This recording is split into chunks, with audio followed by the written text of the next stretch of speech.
Join the revolution starting inside. An instrumental part of Agora worldwide. Agora worldwide. Agora worldwide. Counter economics. Agorist strip. Black market click. Move a quick flip. Can't regulate this. Agorist strip. Black market click. Move a quick flip. Can't regulate this. Agorist.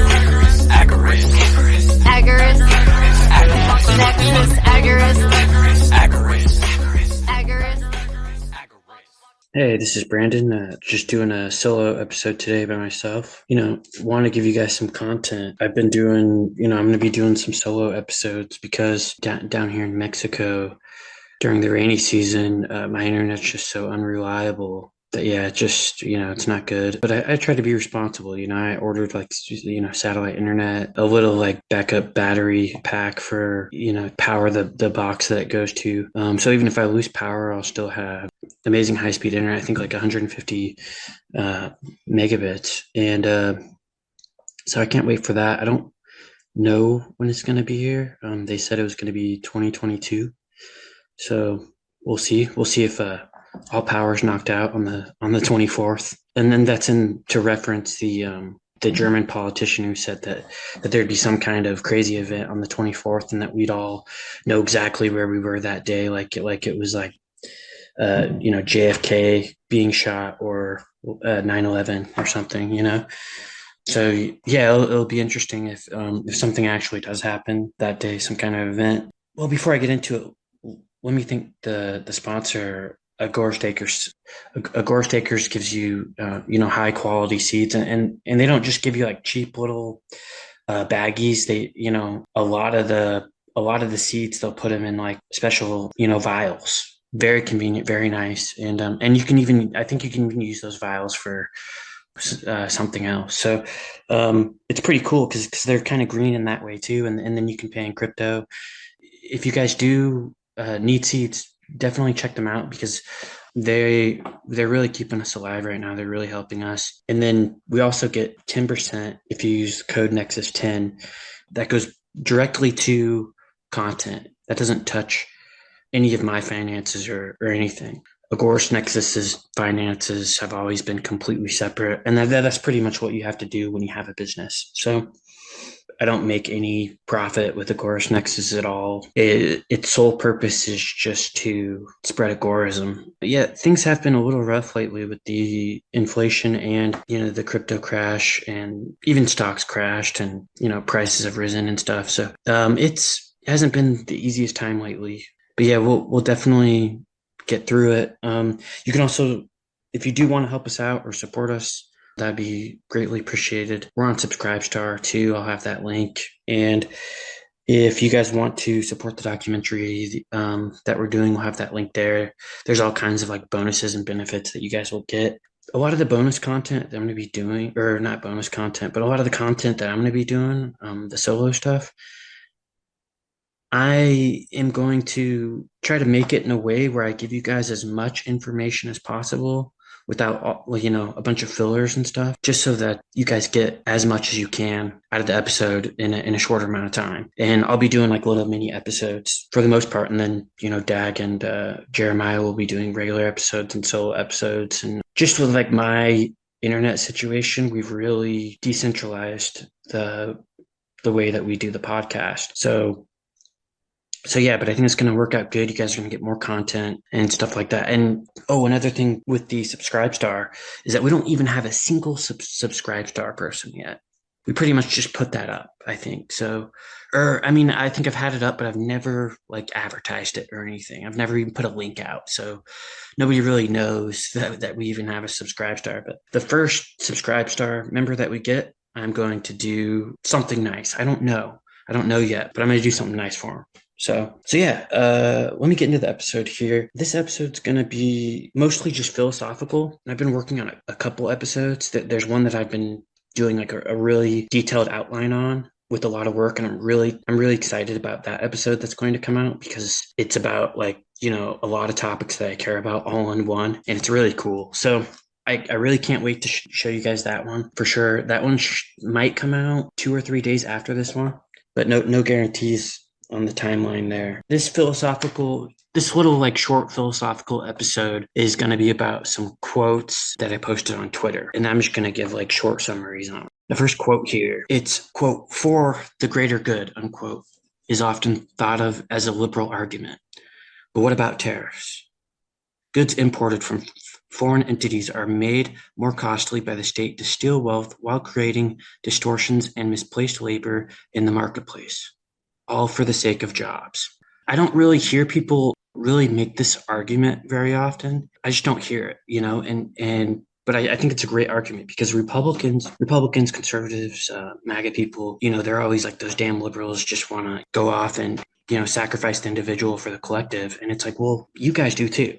And there's a couple ways that they want to. And tariffs is definitely one of them, because if there's a tariff on something, the good is more expensive for me. And I want free trade. I want to trade voluntarily in the marketplace without authority telling me that I can't trade for the price that me and this other person want to agree on. So they really just, they really sacrifice me, the individual. Well, pretty much everybody in that market are just like, it's for the greater good. It's for jobs, and it's really just protectionism. That's all I got on that quote. And then the next one, people who genuinely understand history distrust their government, but also understand the regression of voting and political involvement in an authoritative system. So I don't really have much to say on this quote, just that if voting actually did something, they wouldn't let you do it. That's, pretty much all I got. I mean, they own both sides of the aisle, all the way up and down the aisle, and of like every single government. You can't even get high up in a government unless you're, one of their guys and they've got dirt on you. Sorry, I've got a sore throat, but there's that. And it's not just government. It's also in like Hollywood, the music industry. If you want to be like a CEO of a, large bank or something, all kinds of really high positions that you cannot get unless you're one of their people. And then they, to get there too, they've also got to have like a lot of dirt on you. So they make you do something that's like humiliating, I'm sure. And if you ever go against them, then they'll just throw that out to the public and completely destroy you. So I would imagine it's like, I don't even know. I don't even want to think about it really, but I would imagine it would be something like at Bohemian Grove or something, where former presidents are doing stuff to the newly selected presidents, just to like show like dominance and stuff. This was kind of the stuff that I heard from like Nixon, and Nixon said like Bohemian Grove was the gayest thing he'd ever seen or something. He's actually on recording saying that in his own voice, and that's pretty wild that somebody actually captured that conversation. To the next quote: "Taxation is the theft of wealth and time. Time is scarce and used to acquire that percentage of revenue that was stolen by the state." So yeah, I mean, when you're taxed, they not only tax you on the money that you're making, they're stealing the time. Like, I don't even want to say tax. Like they're stealing your money, and then they're also, you can't get that time back that you worked hard to get that money for. All of the money that you earned and all the time spent earning that, whatever percentage of it goes to the government, that time is lost, and you lose the money. So you really lose. Income tax is extremely horrible tax because, well, I think they're all bad, right? Like tariffs cause distortions and malinvestment and higher prices, and it puts the market in a place where, like, if Minnesota wanted to have a tariff on like pineapples to increase their pineapple industry, right? Well, Minnesota is probably not the best place for that industry, the industry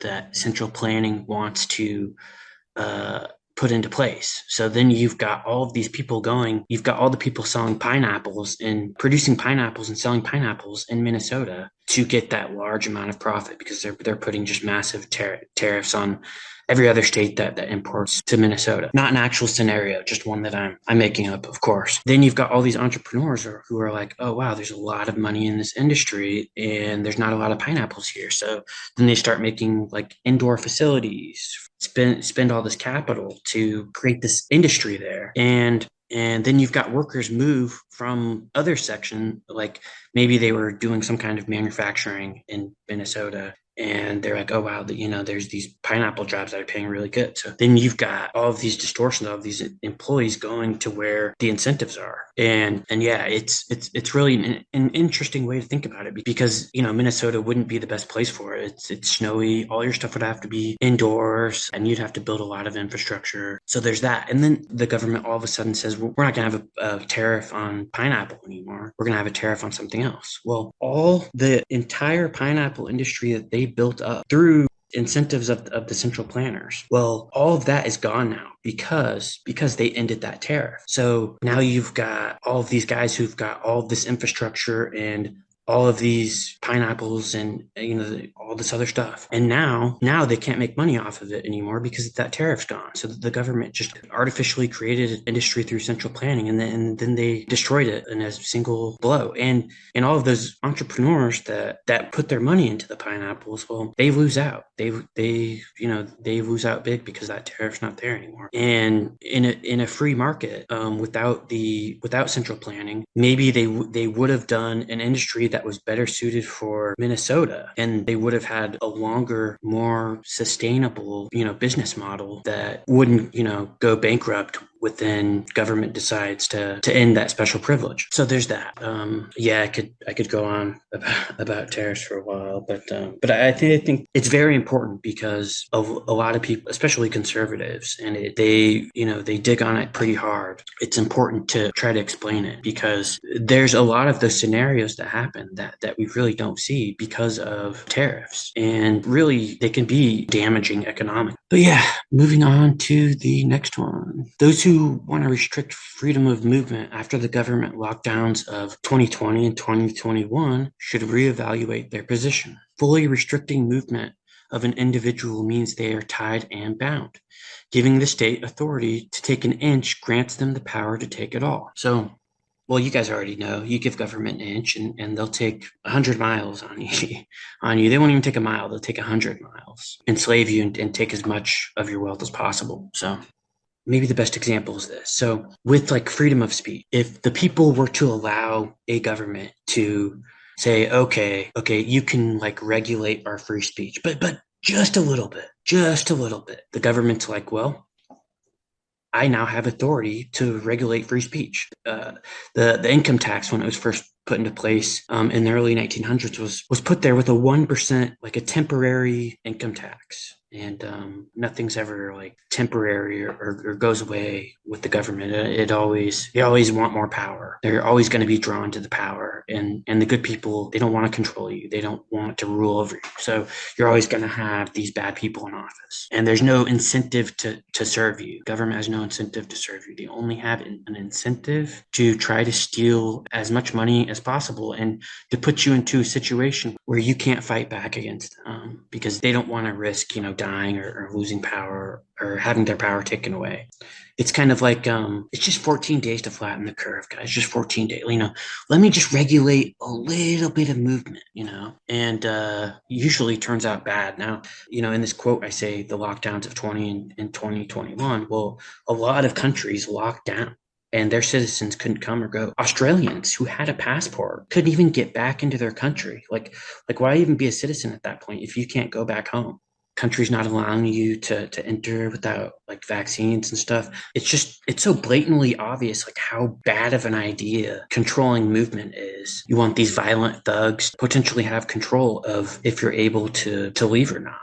China was like locking people in their homes. I think they even like chained some guy to concrete if I remember right, or like, just the heinous stories, like Shanghai, a bunch of people were putting their fridges out on the decks and stuff, and the thing about freedom of movement, it's so important. Like, it's one of the most important things when you think about it.